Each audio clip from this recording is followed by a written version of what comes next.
Hello everyone. तो आज हम स्टार्ट करने वाले हैं इलेक्ट्रोस्टैटिक्स। तो ये क्लास 12th का एक बड़ा पोर्शन है फिज़िक्स का।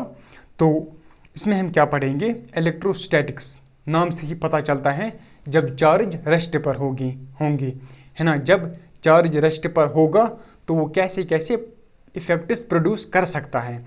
तो मैंने यहाँ पर लिख दिया है इसकी डेफिनेशन इलेक्ट्रोस्टैटिक्स की। ये वो ब्रांच है फिज़िक्स की जिसमें हम क्या पढ़ते हैं, इलेक्ट्रिक चार्जेस एट रेस्ट, जब चार्जेस रेस्ट पर होंगे। If charge is at rest, वो कैसे कैसे इफेक्ट्स प्रोड्यूस कर सकता है, वो कैसे कैसे फोर्सेस प्रोड्यूस कर सकता है, तो वो हम पढ़ने जा रहे हैं। तो मान लीजिए ये एक चार्ज है, ये कैसे कैसे इफेक्ट्स प्रोड्यूस कर सकता है आस पड़ोस के, है ना। अपने आस पड़ोस के कैसे कैसे इफेक्ट से प्रोड्यूस कर सकता है, ये चार्ज कैसे कैसे फोर्सेस प्रोड्यूस कर सकता है, वो हम पढ़ने जा रहे हैं इलेक्ट्रोस्टैटिक्स में। इलेक्ट्रोस्टैटिक्स में क्या होता है, चार्ज क्या होता है, रेस्ट पर होता है। आपको इतना याद रखना है, इलेक्ट्रोस्टैटिक्स में चार्ज रेस्ट पर होगा। जब चार्ज मूव कर रहा होगा तो आगे के चैप्टर्स में वो आएंगे, लेकिन इलेक्ट्रोस्टैटिक्स में क्या होगा, चार्ज रेस्ट पर होगा।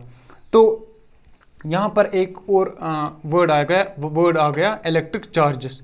इलेक्ट्रिक चार्ज क्या होता है, ये वो प्रॉपर्टी होती हैं कि मान लीजिए ये एक चार्ज है, ये अपने आस पड़ोस में ये अपने आस पड़ोस में इलेक्ट्रिक फील्ड और मैग्नेटिक फील्ड प्रोड्यूस कर सकता है। कौन चार्ज क्या कर सकता है, ये इलेक्ट्रिक फील्ड और मैग्नेटिक फील्ड प्रोड्यूस कर सकता है, और ये खुद भी एक्सपीरियंस कर सकता है। एक चीज़ क्या कर सकता है, ये आस पड़ोस में इलेक्ट्रिक फील्ड और मैग्नेटिक फील्ड प्रोड्यूस कर सकता है। दूसरा, ये खुद भी एक्सपीरियंस कर सकता है, ये खुद एक्सपीरियंस कर सकता है इलेक्ट्रिक और मैग्नेटिक फील्ड को। इतना है इलेक्ट्रिक चार्ज, है ना। अब यूनिट क्या होती है इसकी, चार्ज की यूनिट होती है चार्ज की कूलम, है ना। आपने ये वर्ड सुना होगा, unit of charge is coulomb, है ना। आपको और एक बात पता होनी चाहिए, जो न्यूट्रल एटम होता है उसमें नंबर ऑफ प्रोटॉन्स और नंबर ऑफ इलेक्ट्रॉन्स बराबर होते हैं। मान लीजिए ये है हमारा डायग्राम, इसमें नंबर ऑफ प्रोटॉन्स और नंबर ऑफ इलेक्ट्रॉन्स मान लीजिए इसमें बराबर हैं। मान लीजिए एक इलेक्ट्रॉन लॉस हो गया, एक इलेक्ट्रॉन भाग गया इस एटम से, है ना। एक इलेक्ट्रॉन इसमें भाग गया तो इस पर पॉजिटिव चार्ज चढ़ेगा। क्यों? क्योंकि प्रोटॉन्स अब ज़्यादा होंगे किसके मुकाबले, इलेक्ट्रॉन्स के मुकाबले। तो मैंने यहाँ पर लिख दिया है loss of electron gives positive charge. क्यों? क्योंकि नंबर ऑफ प्रोटॉन्स जो होंगे वो होंगे नंबर ऑफ इलेक्ट्रॉन्स से ज़्यादा, है ना।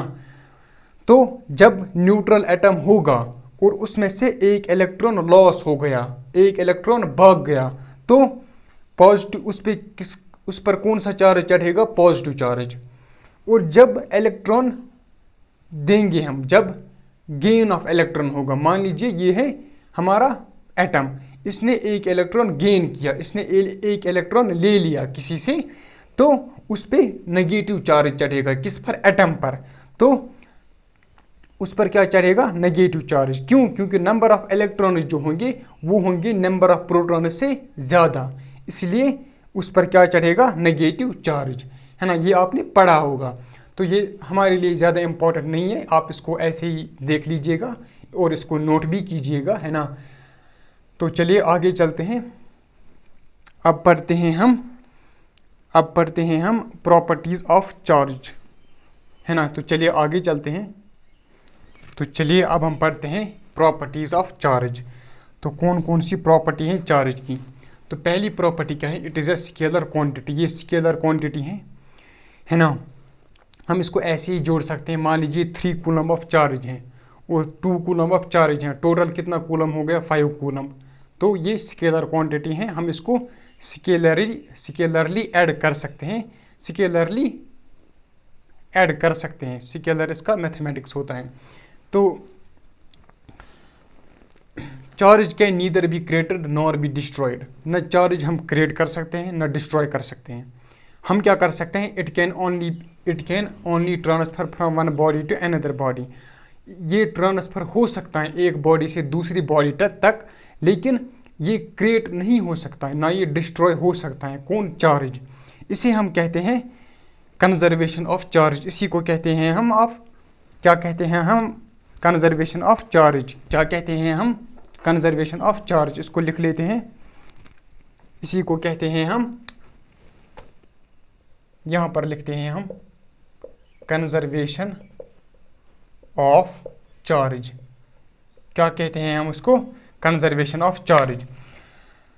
तो तीसरी प्रॉपर्टी क्या है? चार्ज एग्जिस्ट्स इन डिस्क्रीट पैकेट्स। ये डिस्क्रीट पैकेट्स में पाया जाता है। कौन? चार्ज। ये एग्जिस्ट करता है डिस्क्रीट पैकेट्स में। मान लीजिए हमारे पास 3 कूलम चार्ज है, ये हो सकता है ना। 4 कूलम ऑफ चार्ज ये भी हो सकता है। मैं कह दूं 1.5 कूलम ऑफ चार्ज ये नहीं हो सकता है ना। यहाँ पर मैंने लिख दिया है Q is equal to n e, where Q is total charge. क्यों है? Q क्या है यहाँ पर? Total charge. N क्या है? इंटीजर। N यहाँ पर इंटीजर है। और E है charge on electron which is equal to 1.6 into 10⁻⁻19। Charge का यूनिट क्या होता है? कूलम। तो मैंने यहाँ पर लिख दिया है 1.6 इंटू 10⁻⁻19 कूलम, है ना। तो Q is equal to n e, ये आपको याद रखना, ये है हमारा formula. Q is equal to n e. इस पे भी क्वेश्चन बनते हैं Q is equal to n e पर। Q क्या है? Total charge. N क्या है? Number of integer. N क्या है? एक इंटीजर। और E है electronic charge which is 1.6 into 10⁻⁻19 coulomb. Charge है ये इलेक्ट्रॉन पर, E, है ना।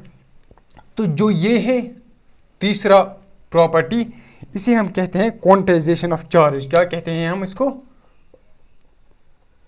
Quantization of charge. इसे हम कहते हैं क्वांटाइजेशन ऑफ चार्ज। जब चार्ज डिस्क्रीट पैकेट्स में, ये चार्ज किस में एग्जिस्ट करता है? डिस्क्रीट पैकेट्स में। तो और एक बात आपको पता है चार्ज 2 टाइप्स के होते हैं, पॉजिटिव और नेगेटिव। तो वो होगी हमारी चौथी प्रॉपर्टी। क्या है वो चौथी प्रॉपर्टी? उसको भी हम लिखेंगे। तो चलिए आगे चलते हैं।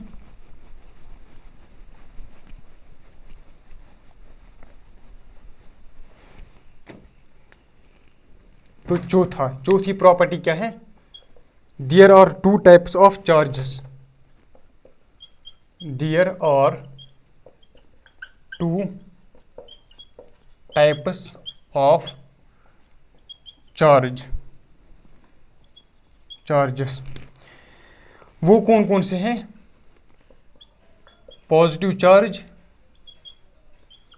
और दूसरा कौन सा है? Negative charge. मैंने इसको शॉर्ट में लिख दिया। पॉजिटिव को ऐसे और नेगेटिव को लिख दिया ऐसे। इसको हम ऐसे लिख सकते हैं, है ना। आइंदा भी हम ऐसे ही लिखेंगे। कैसे? पॉजिटिव को कैसे हम लिखेंगे? ऐसे, और नेगेटिव को ऐसे, है ना। पॉजिटिव और नेगेटिव चार्ज। तो रूल्स क्या होते हैं पॉजिटिव और नेगेटिव चार्ज में? रूल्स, तो क्या रूल्स होते हैं? जो लाइक चार्जेस होते हैं वो करते हैं रिपेल, है ना। वो एक दूसरे से दूर भागते हैं। लाइक चार्जेस मतलब पहले हम इस बात को लिखेंगे। लाइक चार्ज जो होते हैं वो क्या करते हैं? रिपेल। और जो अनलाइक चार्जेस होते हैं वो करते हैं अट्रैक्ट। वो एक दूसरे को अट्रैक्ट करते हैं। मान लीजिए मैंने चार्ज यहाँ पर ले लिया पॉजिटिव, और यहाँ पर भी लिया चार्ज पॉजिटिव। ये दो चार्ज क्या हैं? Like charges. तो ये एक दूसरे को रिपेल करेंगे। ये भी इस पर फोर्स लगा देंगे इस डायरेक्शन में, ये इस फोर्स को इस डायरेक्शन में लगा देंगे। तो ये एक दूसरे से दूर भागेंगे, है ना। ये एक दूसरे को रिपेल करेंगे। तो हो गया ये। अब मान लीजिए हमारे पास 2 नेगेटिव चार्ज हैं, ये भी नेगेटिव, ये भी नेगेटिव। तो ये क्या है? Like charges. ये भी एक दूसरे को क्या करेंगे? रिपेल। ये भी एक दूसरे को क्या करेंगे? रिपेल। अब मान लीजिए हमारे पास एक आया पॉजिटिव चार्ज और एक आया नेगेटिव चार्ज। अब क्या होगा? ये दोनों चार्जेस क्या हैं? Unlike charges. ये अब लाइक चार्जेस नहीं है, ये क्या है? Unlike charges. तो ये एक दूसरे को क्या करेंगे? अट्रैक्ट।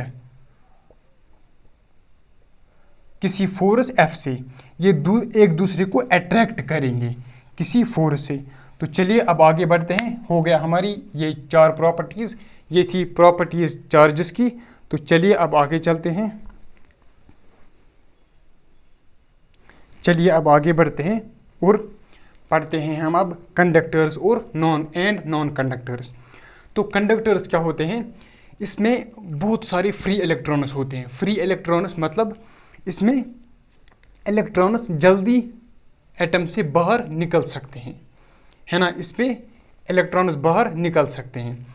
तो इसमें बहुत सारे फ्री इलेक्ट्रॉन्स होते हैं। इसका मतलब क्या है, जो न्यूक्लियस होता है, न्यूक्लियस जिसमें प्रोटॉन्स और न्यूट्रॉन्स होते हैं, और जो इलेक्ट्रॉन होता है ना, आउटर मोस्ट इलेक्ट्रॉन, उसमें फोर्स कम होता है ना, उसमें फोर्स ज़्यादा नहीं होता है। तो जो इलेक्ट्रॉन होता है ये एक हिसाब से मतलब ये फ्रीली होता है।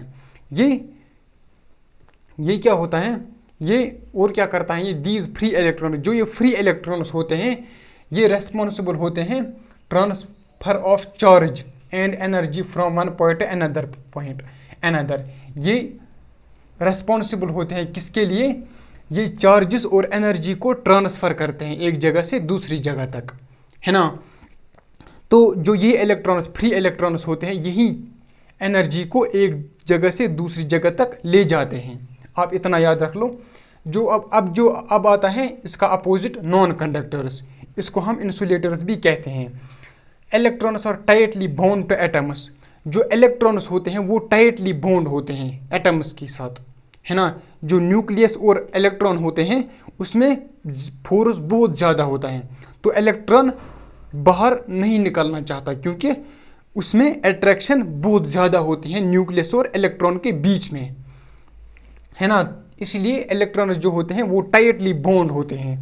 और ये bad conductors of heat and electricity होते हैं। क्यों होते हैं bad conductors of heat and electricity, क्योंकि इसमें फ्री इलेक्ट्रॉन्स नहीं होते हैं। ये एक जगह से दूसरी जगह तक एनर्जी ले जाते, लेकिन इनके पास फ्री इलेक्ट्रॉन्स नहीं होते। जो इलेक्ट्रॉन्स होते हैं वो टाइटली बॉन्ड होते हैं एटम्स में, वो ज़्यादा टाइट होते हैं, है ना। इसलिए ये कोई एनर्जी एक जगह से दूसरी जगह तक नहीं ले जा सकते।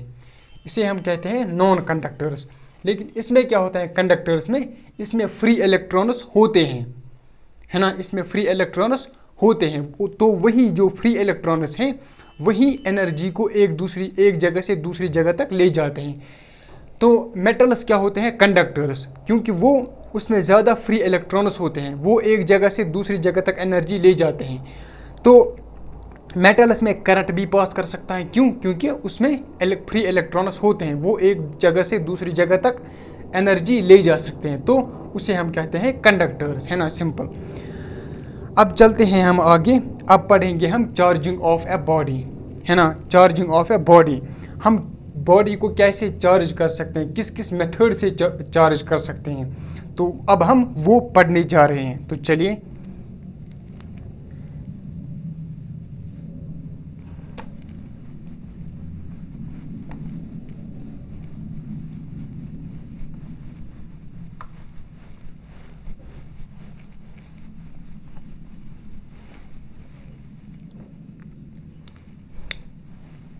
अब हम पढ़ेंगे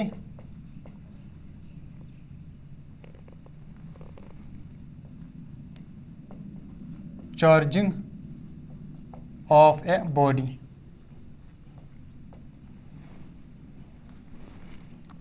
जो पहला मेथड है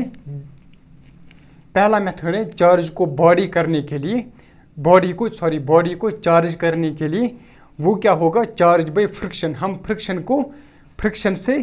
हम फ्रिक्शन से बॉडी को कैसे चार्ज कर सकते हैं, तो लिखिए charging by friction. Charging by friction. तो कैसे हम बॉडी को चार्ज कर सकते हैं। मान लीजिए हमने एक ग्लास रॉड ले ली, ग्लास रॉड, गिलास, है ना। और क्या ले लिया हमने, सिलिक।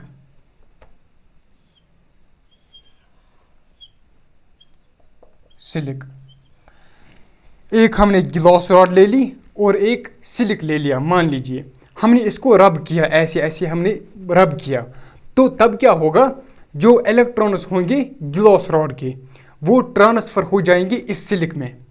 किस में हो जाएंगे ट्रांसफ़र? इस सिलिक में।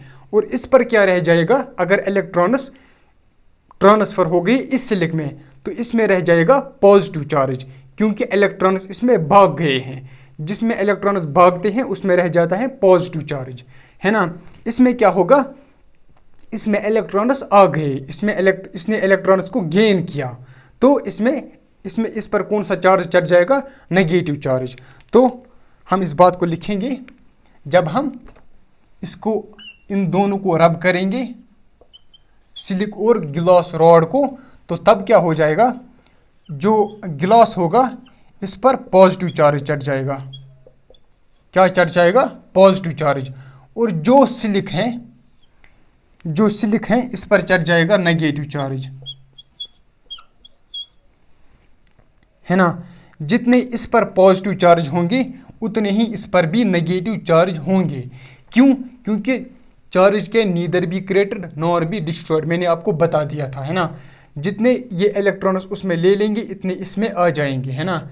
तो ये हमारे लिए ज़्यादा इंपॉर्टेंट नहीं है, मैंने ऐसे ही कह दिया कि हमारे लिए ज़्यादा इंपॉर्टेंट क्या है, हमने इसको रब किया और हमें क्या मिला, इस पर पॉजिटिव चार्ज और इस पर नेगेटिव चार्ज। तो हमने चार्जिंग बाय फ्रिक्शन किया, हमने चार्ज लाया बॉडी पर, किससे? फ्रिक्शन के से, फ्रिक्शन से हमने बॉडी पर चार्ज ला दिया है। तो ये था चार्जिंग बाय फ्रिक्शन। तो अब चलते हैं आगे, अब पढ़ते हैं हम चार्ज बाय कंडक्शन। कंडक्शन से हम कैसे बॉडी को चार्ज कर सकते हैं, तो वो हम पढ़ेंगे।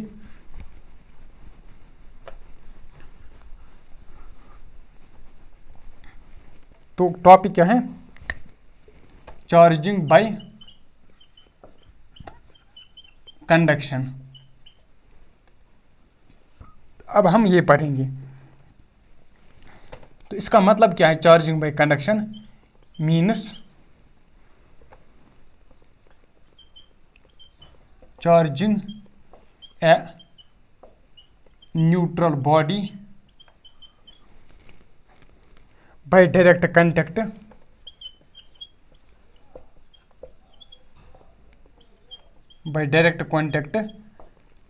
with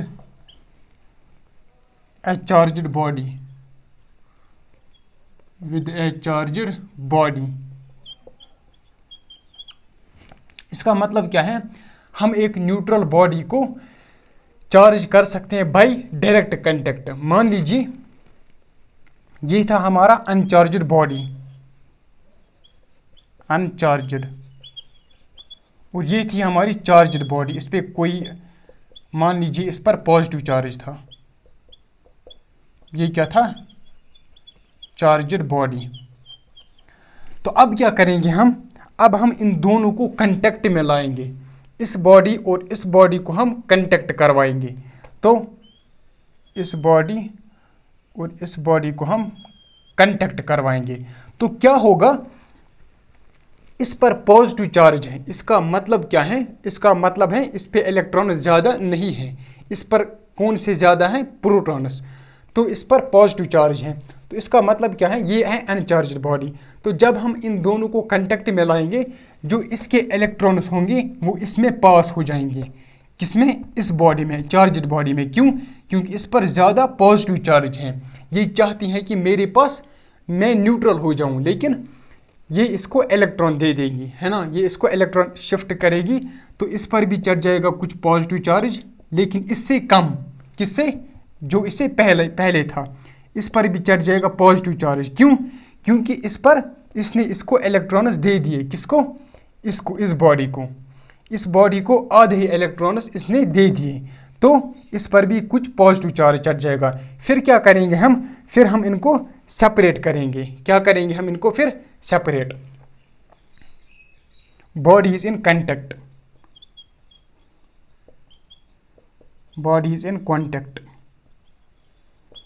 है ना। फिर क्या करेंगे हम, फिर करेंगे हम सेपरेट इनको। फिर हम यहाँ पर लिख देता हूँ मैं, फिर हम इनको सेपरेट करेंगे, फिर इस पर कितना चार्ज चढ़ जाएगा पॉजिटिव, और इस पर भी कितना चढ़ जाएगा पॉजिटिव। तो इस पर भी चढ़ जाएगा पॉजिटिव, इस पर भी चढ़ जाएगा पॉजिटिव। पहले क्या था ये अनचार्जड, अब क्या हो गया ये चार्ज, है ना। पहले था अनचार्जड, इस पर कोई चार्ज नहीं था, फिर चढ़ गए इस पर चार्ज। इसका मतलब क्या है, हमने इसको चार्ज करवाया, किससे, बाय कंडक्शन। कंडक्शन क्या होता है, न्यूट्रल बॉडी को direct contact with charged body, उससे हम चार्ज चढ़ा देते हैं बाय डायरेक्ट कंटेक्ट। तो ये था चार्जिंग बाय कंडक्शन। अब आगे चलते हैं, अब पढ़ते हैं हम charging by induction. Charging by induction वो कैसे होता है, तो चलिए आगे चलते हैं।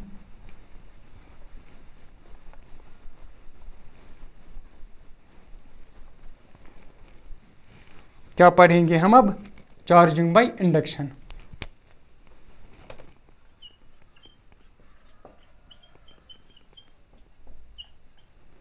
Charging by induction.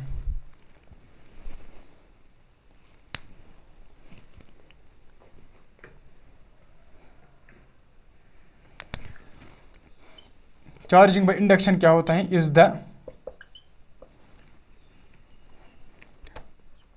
The process of charging a conductor, charging a conductor without direct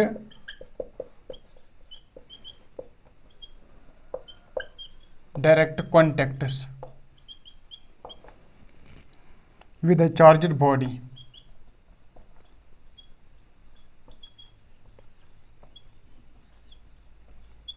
तो कैसे हम इसको चार्ज करते हैं बाय इंडक्शन, देखिए स्टेप 1 में क्या करते हैं हम, स्टेप 1 हमने एक न्यूट्रल बॉडी ले ली, क्या ली, न्यूट्रल बॉडी। अब हम इसको कैसे चार्ज कर सकते हैं, हम क्या करेंगे, हम एक नेगेटिव रॉड लेंगे, क्या लेंगे, नेगेटिव रॉड, और उसके पास में लाएंगे, किसके पास में, इस न्यूट्रल बॉडी के पास में लाएंगे हम एक नेगेटिव रॉड। इस पर कितना चार्ज है, नेगेटिव। तो क्या होगा, जो इसमें जो नेगेटिव और पॉजिटिव चार्ज होंगे, तो इस कंडक्टर में क्या होगा, जो पॉजिटिव चार्ज होंगे वो इस साइड में आएंगे, जो पॉजिटिव चार्ज होंगे वो इस साइड में आएंगे। क्यों, क्योंकि जो नेगेटिव चार्ज हैं ये पॉजिटिव चार्ज को अट्रैक्ट करेंगे, और जो नेगेटिव चार्ज हैं वो दूर भागेंगे इससे, वो दूर भागेंगे इससे। क्यों, क्योंकि इसमें क्या होगा, रिपेल। तो स्टेप 2 में क्या करेंगे हम, स्टेप 2 में क्या करेंगे हम इसको अर्थ करवाएंगे। यहाँ पर थी रॉड, इस पर क्या था, नेगेटिव चार्ज, और यहाँ पर था पॉजिटिव चार्ज, और यहाँ पर था नेगेटिव चार्ज। अब हम इसको अर्थ करवाएंगे ऐसे। अर्थ से क्या होता है, जो नेगेटिव चार्ज होता है ये अर्थ में जाता है, ये अर्थ में घुस जाता है, तो इलेक्ट्रॉन्स भागेंगे और अर्थ में जाएंगे। कौन, इलेक्ट्रॉन्स।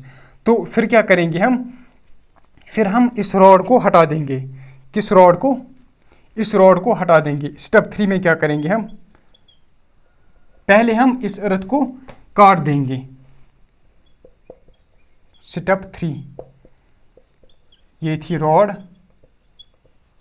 अब हम इस अर्थ को हटा देंगे, तो इस पर थोड़ा सा नेगेटिव चार्ज रह जाएगा, और पॉजिटिव चार्ज तो रह ही जाएगा, पॉजिटिव और नेगेटिव। अब हम इस रॉड को हटा देंगे स्टेप 4 में। स्टेप 4 में क्या करेंगे हम इस रॉड को हटा देंगे, तो इस पर, अब हमने इस रॉड को भी हटा दिया।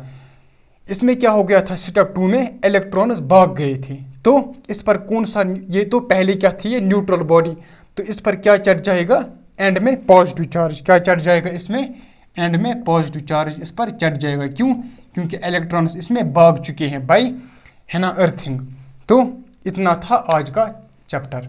तो चलिए नेक्स्ट लेक्चर में मिलते हैं, तब तक के लिए ओके बाय।